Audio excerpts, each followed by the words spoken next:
le Sahel s'assombrit et l'avertissement ne s'éteint pas, même au crépuscule. En 2024, les importations depuis l'Occident reculent de 15%, tandis que les échanges avec la Russie et la Chine bondissent de 30%, et ce double mouvement alimente l'idée d'un réajustement silencieux, plus périphérique que visible. Que doit comprendre le spectateur quand Ibrahim Traoré présente l'indépendance comme une pratique quotidienne et non comme un slogan destiné à plaire ? Entre la pression extérieure, la violence persistante et la promesse de réformes économiques, la décision paraît simple. Ses conséquences, elles, s'étirent bien au-delà du Burkina Faso. Voici une lecture claire de ce qui se joue réellement, sans spéculation gratuite, ni chiffres inventés, uniquement à partir des éléments disponibles. En suivant le fil des événements, vous verrez comment la souveraineté devient un outil concret, capable d'influencer l'économie, la sécurité et la diplomatie. L'idée est simple, lire les faits pour juger les trajectoires possibles. Car l'enjeu dépasse un homme et un pays. Lorsque des alliances se déplacent, que des bases changent de position et que des échanges commerciaux se redessinent, les effets se propagent. Pour le Burkina Faso, cela touche l'autonomie économique, la capacité de défense et la confiance intérieure. Pour la région, cela modifie les équilibres, les attentes et les risques. L'intention est double, expliquer ce qui se joue maintenant, puis montrer pourquoi ces choix pèseront encore demain, et une question reste suspendue, volontairement ouverte, cette stratégie peut-elle tenir face aux pressions cumulées ? En 2024, un chiffre tranche le débat. Les importations burkinabées en provenance des pays occidentaux reculent de 15%, tandis que les échanges avec la Russie et la Chine progressent de 30%. Ce déplacement mesurable, souvent relégué en note de bas de page, révèle un basculement plus profond que le simple changement de partenaires commerciaux.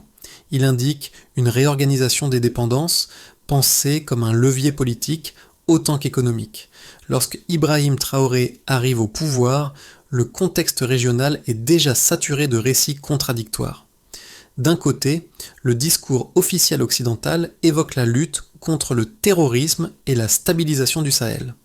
De l'autre, sur le terrain, la population perçoit une présence militaire prolongée, des accords opaques et une influence qui persiste malgré les annonces de retrait. Le Burkina Faso s'inscrit alors dans une région où le mot « stabilité » est devenu ambigu, parfois synonyme de surveillance continue plutôt que de sécurité partagée. Ces données chiffrées éclairent la logique suivie par Traoré. Son objectif ne se limite pas à l'expulsion symbolique de troupes étrangères. Il s'agit de redéfinir la notion même de souveraineté en la rendant observable dans les flux économiques, les partenariats diplomatiques et la gestion des ressources. La baisse des importations occidentales n'est pas présentée comme une victoire isolée, mais comme un signal, celui d'une marge de manœuvre retrouvée, même partielle. Le contexte historique renforce cette lecture. Le Burkina Faso a longtemps évolué dans une relation asymétrique héritée de la période coloniale, où l'assistance sécuritaire et économique impliquait une dépendance structurelle.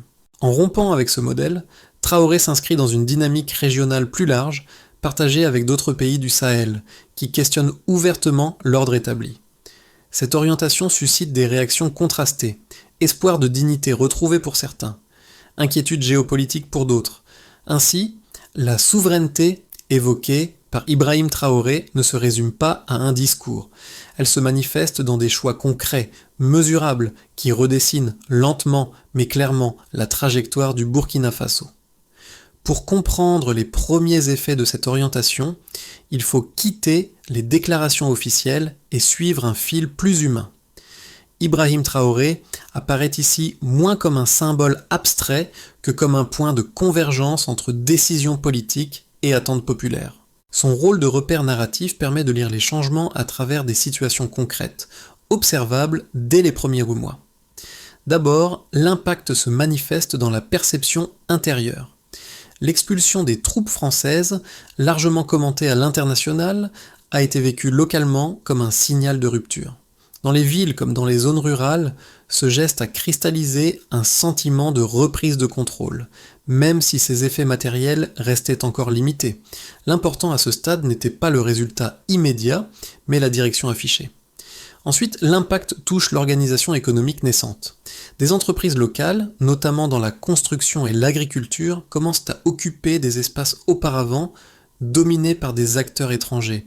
Cette transition reste incomplète et fragile, mais elle modifie les attentes.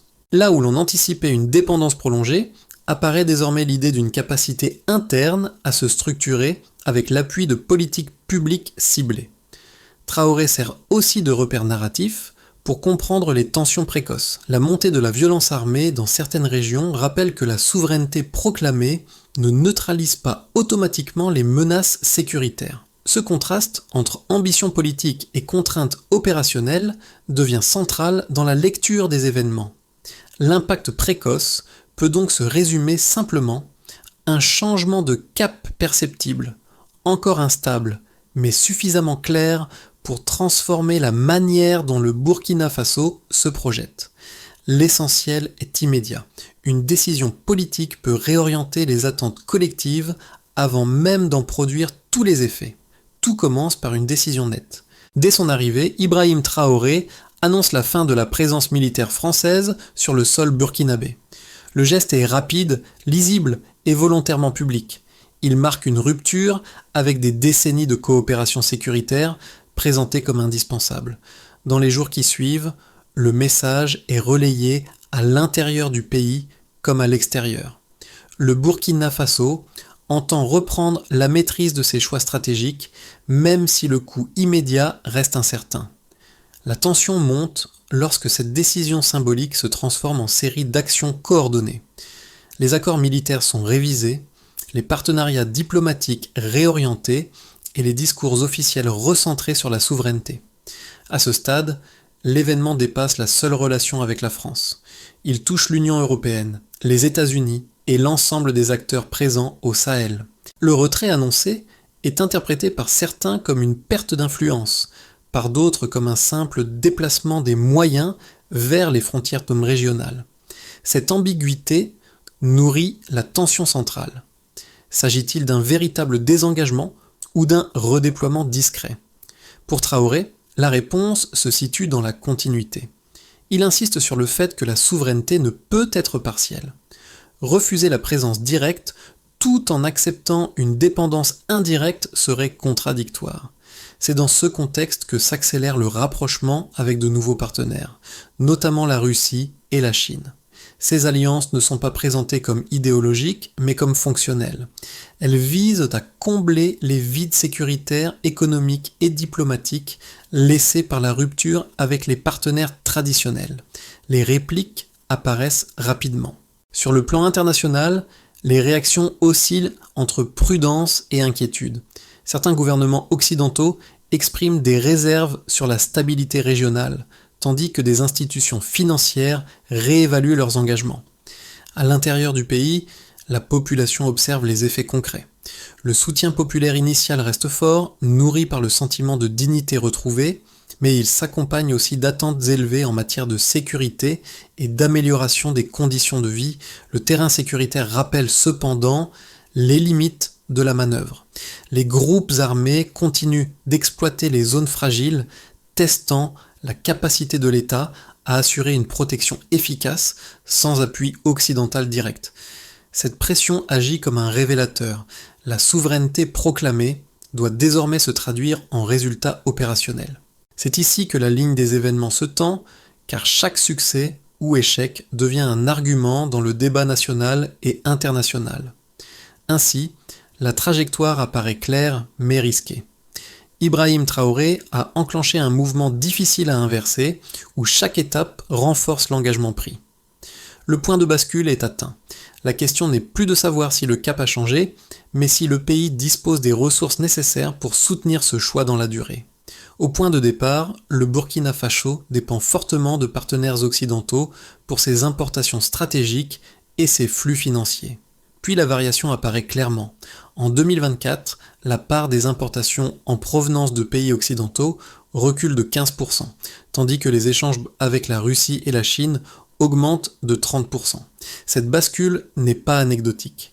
Elle indique un déplacement des canaux d'approvisionnement et surtout une volonté politique de diversifier les dépendances plutôt que de les subir. Pour Ibrahim Traoré, ce premier indicateur sert de socle. La baisse des importations occidentales signifie moins d'exposition à des conditionnalités politiques extérieures, même si elle implique une phase d'ajustement interne. Autrement dit, le pays accepte une transition potentiellement coûteuse pour gagner une marge de décision accrue. Le chiffre n'est pas brandi comme un trophée, mais comme un signal de direction. Un second indicateur renforce cette lecture. En 2023, la production d'or augmente de 20% grâce à une meilleure gestion des ressources et à la nationalisation de certaines exploitations. Ce gain n'est pas seulement économique, il traduit un changement de contrôle. Les revenus miniers, auparavant largement captés par des entreprises étrangères, sont réorientés vers des projets d'infrastructures internes comme les routes et les écoles. L'explication est simple.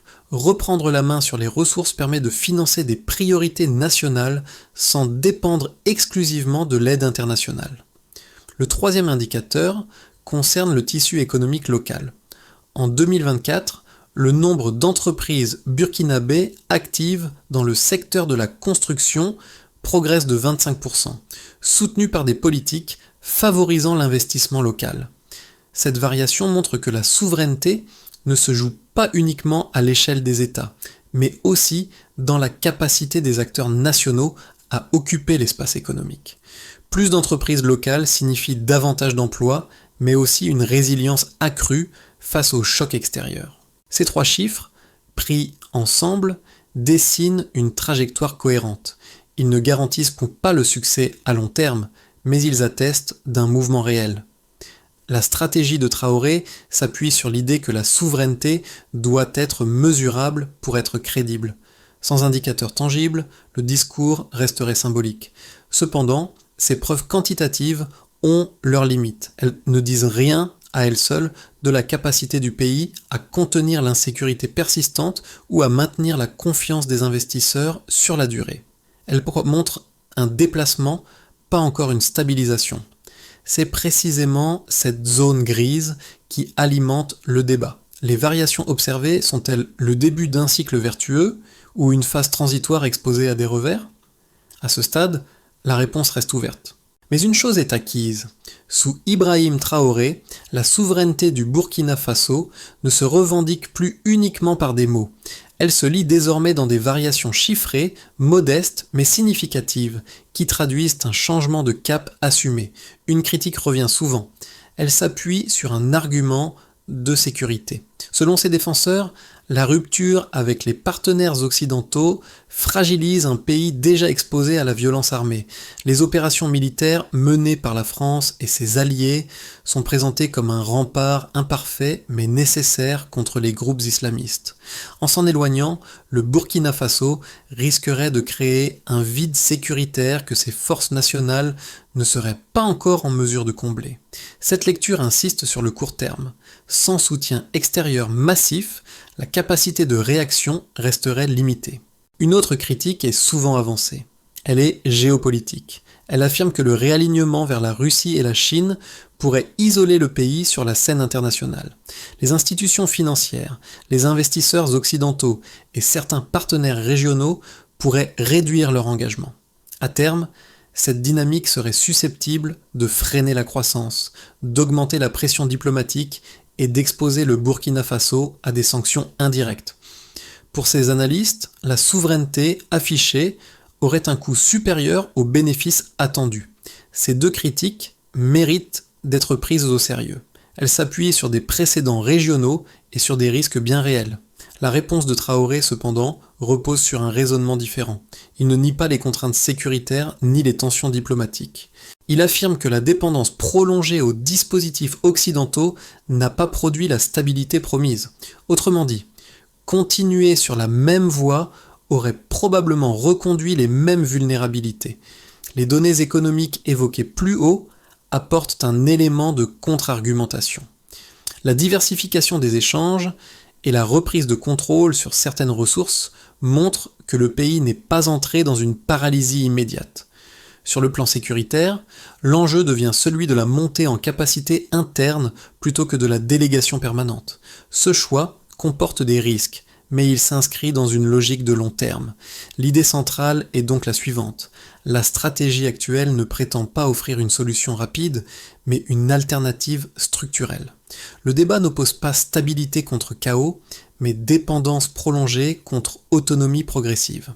À ce stade, aucune thèse ne peut être définitivement tranchée. En revanche, le cadre du choix est désormais explicite, et c'est précisément ce déplacement du débat qui marque une rupture sous Ibrahim Traoré.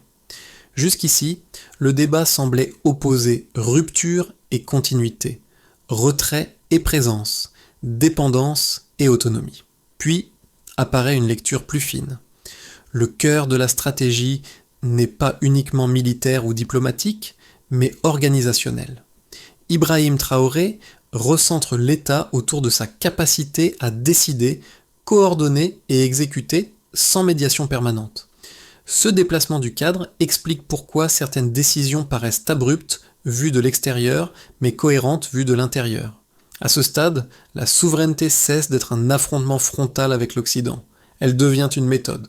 Réorganiser les flux économiques, redéfinir les partenariats, réaffecter les revenus miniers, soutenir des acteurs locaux. Ces actions forment un système.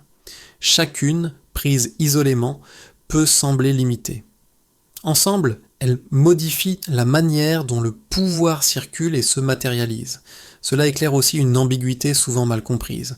Le Burkina Faso ne cherche pas l'autarcie, il cherche à choisir ses interdépendances. La coopération reste possible, mais elle n'est plus automatique ni asymétrique.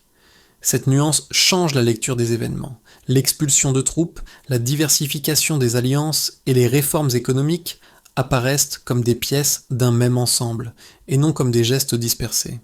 Le cadre devient donc plus précis. À partir de là, la question n'est plus contre qui, mais comment. Et c'est cette bascule qui prépare l'analyse des conséquences concrètes à venir.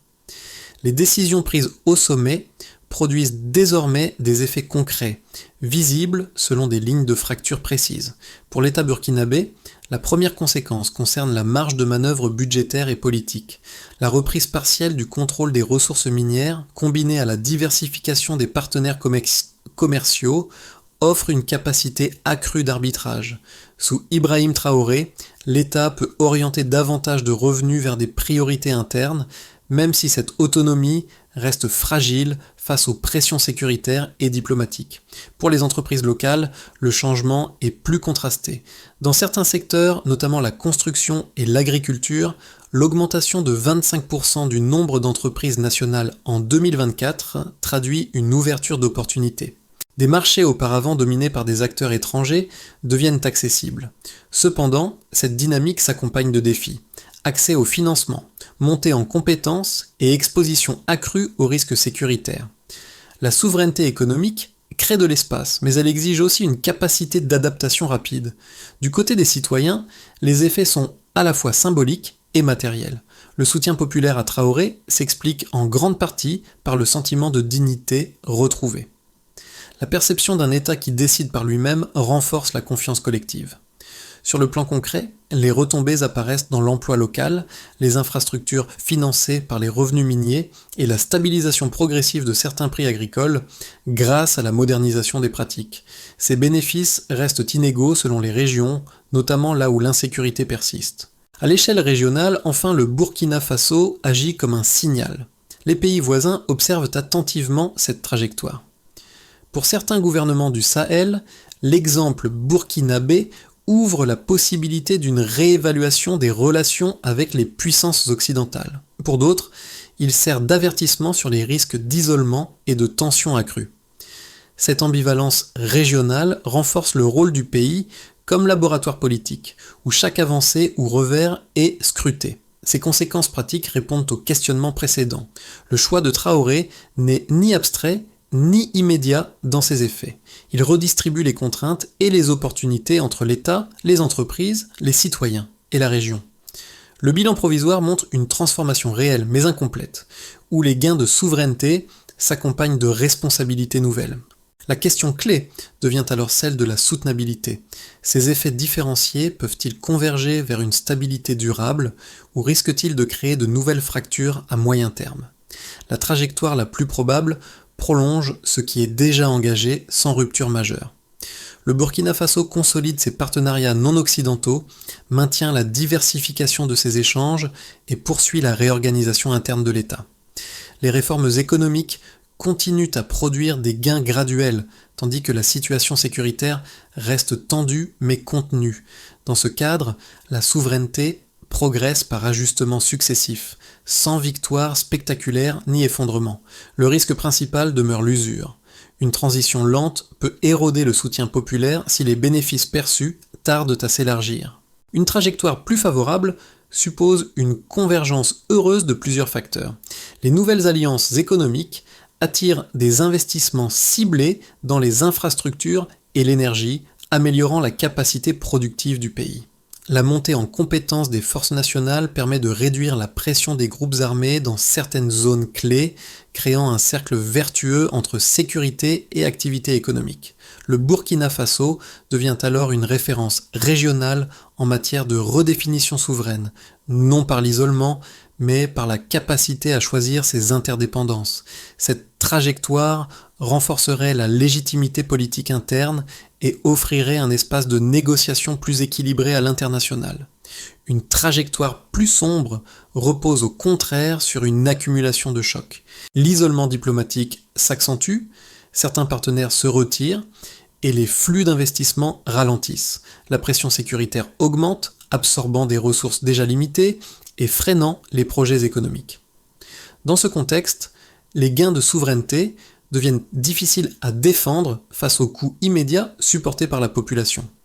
La transition, perçue comme nécessaire au départ, pourrait alors être contestée pour son manque de résultats tangibles à court terme. Ces trois cadres ne sont pas des prédictions, mais des manières de lire ce qui vient. Ils partagent en toute une constante, l'importance de la cohérence dans l'exécution. Le conseil essentiel est donc simple. Observez moins les annonces isolées que la continuité des décisions. Évaluer la souveraineté non comme un état final, mais comme une trajectoire conditionnelle dépendante de choix répétés et assumés. Dans les mois à venir, la question clé sera facile à formuler, mais complexe à trancher. Quelle combinaison de décisions permettra de rapprocher la trajectoire réelle de la voie la plus soutenable ? À présent, l'analyse quitte les cercles institutionnels pour toucher le quotidien du spectateur, même éloigné du Sahel. Les choix opérés par le Burkina Faso sous Ibrahim Traoré éclairent une question plus large. Comment un État tente de reprendre de la marge dans un système international contraint ? Cette problématique dépasse le cas burkinabé et invite chacun à réfléchir aux mécanismes de dépendance et d'autonomie qui structurent son propre environnement. Pour ceux qui s'intéressent aux enjeux géopolitiques, l'exemple montre que la souveraineté n'est jamais binaire, elle se construit par arbitrage successif, souvent coûteux, entre sécurité, économie et alliance. Observer cette trajectoire permet de mieux comprendre pourquoi certains pays acceptent des risques à court terme pour modifier leur position à long terme. Pour ceux qui regardent d'abord les questions économiques et sociales, le cas burkinabé rappelle que les décisions macroéconomiques ont des répercussions concrètes. La relocalisation partielle de certaines activités, la montée en puissance d'entreprises locales ou la réaffectation de revenus publics sont des leviers que d'autres contextes peuvent reconnaître, même à des échelles différentes. Et pour ceux qui mettent l'accent sur la citoyenneté et la participation, cette situation souligne le rôle de la perception collective. Le soutien populaire observé au Burkina Faso montre qu'un sentiment de dignité et de contrôle peut renforcer la cohésion, même lorsque les résultats matériels sont encore inégaux. Cela invite à s'interroger sur la manière dont les récits politiques influencent l'acceptation des sacrifices temporaires. Deux gestes simples peuvent aider. D'abord, distinguer discours et indicateurs mesurables lorsqu'on évalue une politique. Ensuite, replacer chaque décision dans une trajectoire plutôt que de la juger isolément. Ces réflexes analytiques ne changent non pas la situation du Sahel, mais ils affinent la compréhension de dynamiques similaires ailleurs. À ce stade, la question n'est plus celle du cap, mais de la mise en œuvre.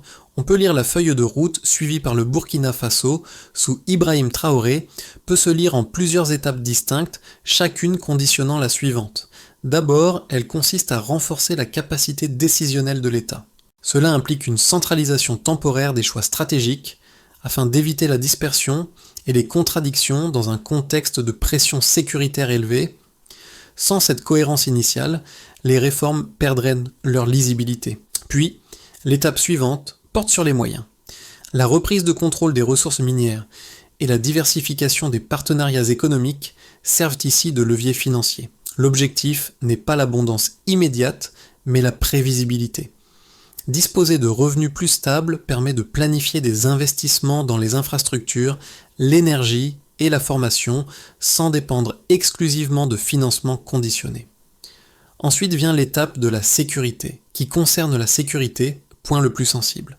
Le renforcement des forces nationales passe par la formation, l'équipement et l'adaptation des doctrines aux réalités locales. Cette montée en capacité ne peut être instantanée. Elle exige des indicateurs clairs pour mesurer les progrès, région par région, et ajuster les priorités. C'est ici que se joue la crédibilité de l'ensemble du projet. Après cela, l'étape sociale devient décisive. Les réformes économiques n'ont de sens que si elles se traduisent par des améliorations perceptibles dans la vie quotidienne.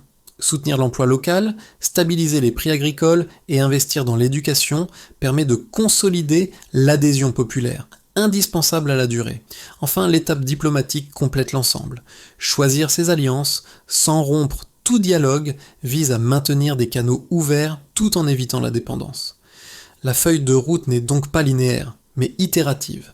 Chaque avancée conditionne la suivante, et chaque retard fragilise l'ensemble.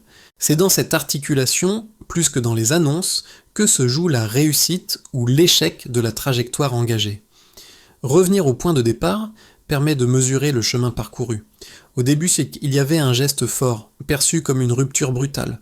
Au fil des étapes, ce geste s'est transformé en trajectoire, puis en méthode. Ibrahim Traoré apparaît alors en moins comme un homme de défi que comme l'architecte d'un pari risqué, mais structuré sur la capacité d'un État à se redéfinir. Le motif humain introduit plutôt reprend ici tout son sens. La souveraineté n'est pas une abstraction géopolitique.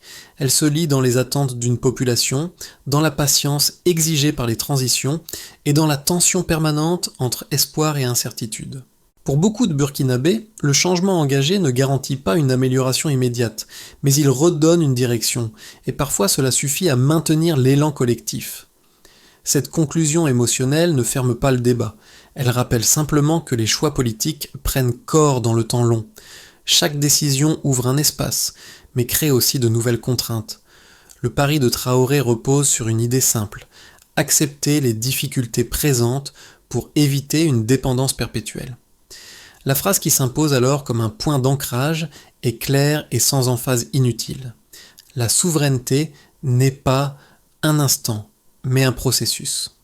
C'est cette continuité, fragile mais assumée, qui donne à l'expérience burkinabé sa portée symbolique bien au-delà de ses frontières. Arrivé à ce point, le récit ne cherche pas à conclure par une certitude, mais à ouvrir un espace de réflexion partagée.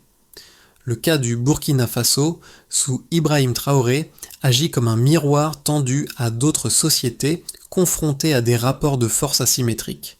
Il ne s'agit pas d'ériger un modèle universel, mais de poser une question simple. Jusqu'où un pays peut-il aller pour redéfinir ses choix sans rompre avec le monde qui l'entoure ? Cette interrogation dépasse les frontières nationales.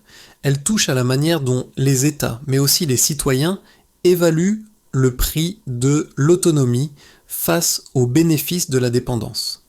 Le parcours décrit ici invite à observer les trajectoires plutôt que les slogans, les effets cumulés plutôt que les annonces isolées. Il rappelle que la souveraineté, comme toute construction collective, se mesure dans la durée. Le dialogue reste donc ouvert. Les mois à venir diront si les ajustements engagés se stabilisent, se corrigent ou se heurtent à leurs propres limites. En attendant, une invitation demeure. Suivre ces évolutions avec attention critique, confronter les points de vue et s'interroger sur ce que signifie, concrètement, choisir sa place dans un ordre mondial en mutation. La question finale est volontairement laissée sans réponse. Quelles formes de souveraineté seront réellement soutenables dans le monde qui vient ?